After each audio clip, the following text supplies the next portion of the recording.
Swadika and good evening and welcome to Thai PBS World Tonight. I'm Nat Bunnak. I'm Frank Kanchi. And we'll begin the program tonight with the latest on the border conflicts between the two countries following the landmine explosions that occurred yesterday morning.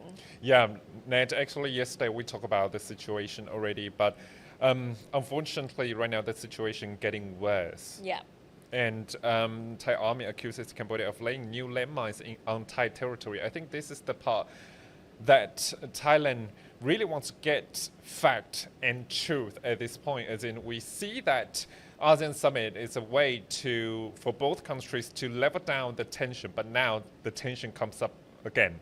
Exactly, and following the recent landmine explosions, which injured 4 Thai soldiers on Monday morning, like you said, Frank, Thailand has accused Cambodia of laying new landmines on Thai territory, while Cambodia has denied the accusations. So the Thai army said that the landmine, which exploded yesterday on Thai territory near the Cambodian border in Sisakhet province, was planted recently by Cambodian soldiers. The Cambodian government has claimed, however, that it was an old landmine laid during the Civil War more than 4 decades ago.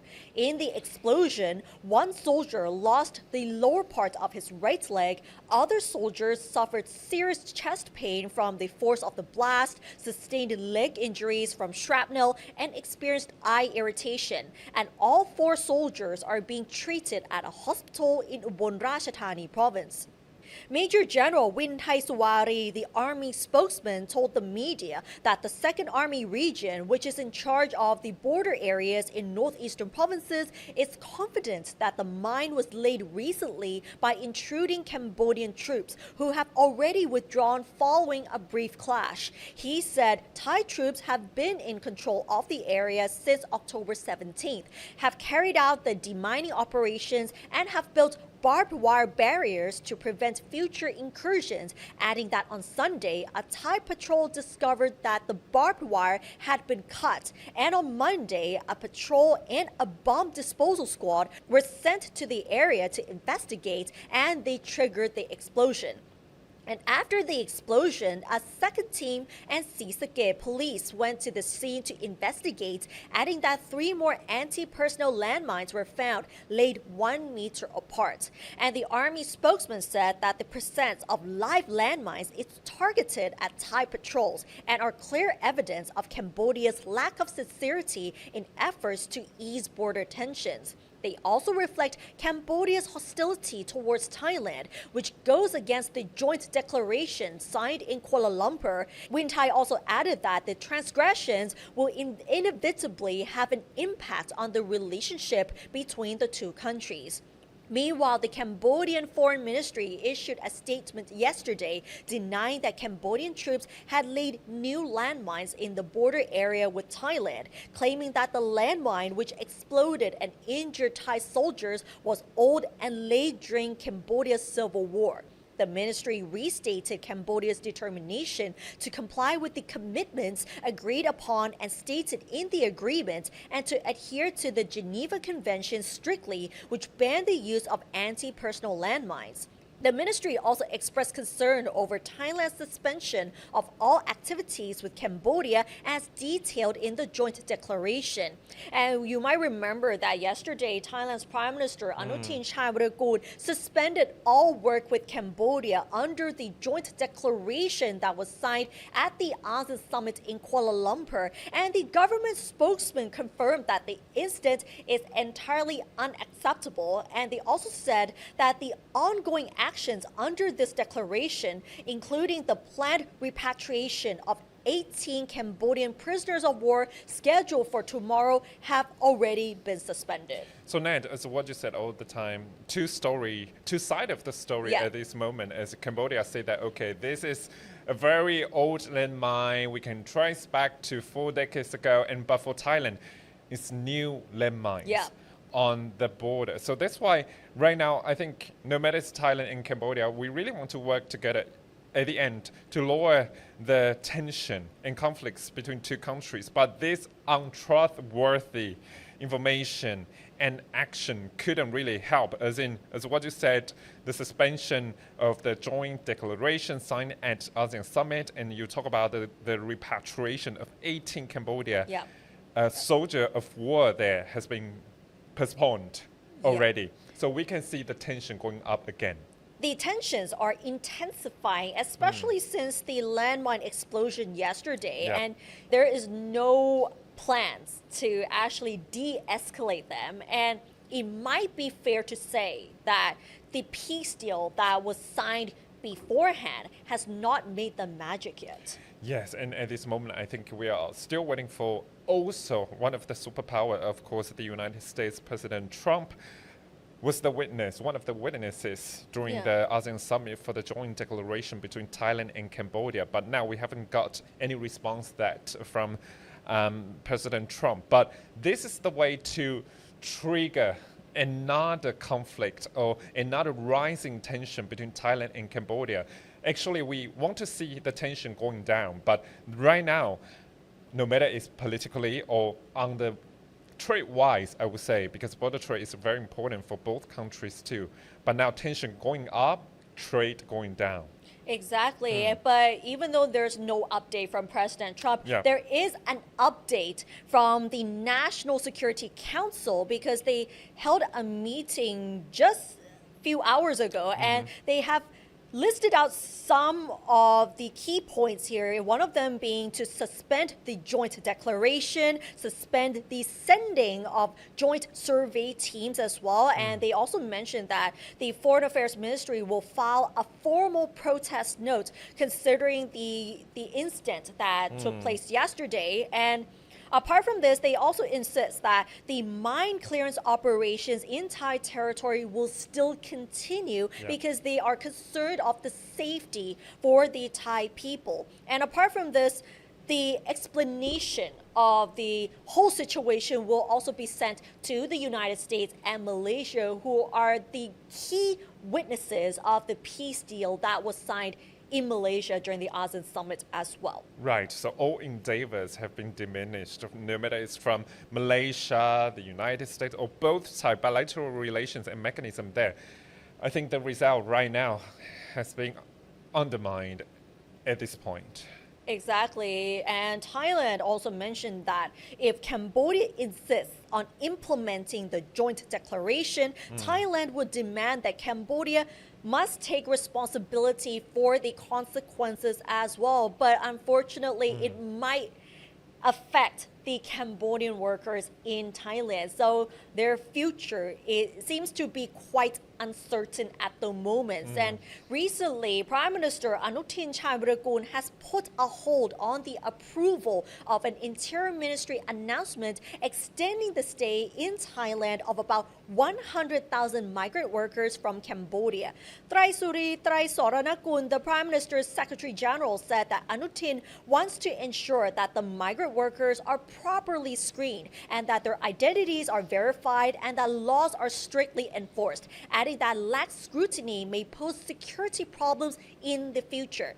And just to give you an explanation, the Labor Ministry and the Interior Ministry are responsible with conducting the screenings and managing migrant workers from Cambodia, Laos, and Myanmar. And if we go back, on August 19th, the cabinet of then acting Prime Minister Phumtham Wechayachai agreed to allow migrant workers from Laos, Cambodia, and Myanmar whose work permits expired in February to stay on to work for another year to ease the unskilled labor shortage in some sectors. And we can say that this is actually a huge overturn from the previous announcement that they agreed to allow migrant workers to stay on for another year. But this time, Anutin has decided to put this on hold. Because of the tension, because the ongoing conflict between Thailand and Cambodia, the higher the tension is, the more pressure that the government needs to put on Cambodian migrant workers there. But as what you said, the ecosystem between Thailand and Cambodia in terms of migrant worker, because they are very important in Thailand's industry, no matter it's in construction site or industrial sector there, it's pretty important for Thailand to have them. So would that be a transitory action or a permanent action there from the Prime Minister Anutin Chanwurakul. We will see that. But Ned, this is how sometimes conflict works between two countries, as in, of course, we need support from labor from Cambodia, but now we need to put on a halt. Well, on one hand, we do feel bad for some of the migrant workers in Cambodia because I'm pretty sure that some of them had nothing to do with the border conflicts.